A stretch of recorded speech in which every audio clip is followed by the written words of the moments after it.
Calcium అత్యధికంగా ఉండే ఆహార పదార్థాలలో రాగులు ప్రధానమైనవి. గోధుమ పిండిలో రాగి పిండిని కలిపి చపాతీ లేదా పుల్కాను తయారు చేసుకొని తినడం వల్ల ఎన్నో ఆరోగ్య ప్రయోజనాలు కలుగుతాయి. రోజు తినే చపాతీలో రాగి పిండిని ఈ విధంగా కలుపుకొని తినడం వల్ల కాల్షియం అత్యధికంగా అందుతుంది.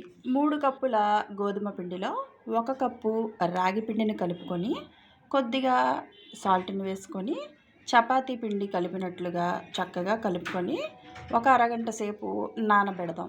చపాతీ సాఫ్ట్గా రావటానికి కొంచెం ఆయిల్ని యాడ్ చేస్తారు కదండి.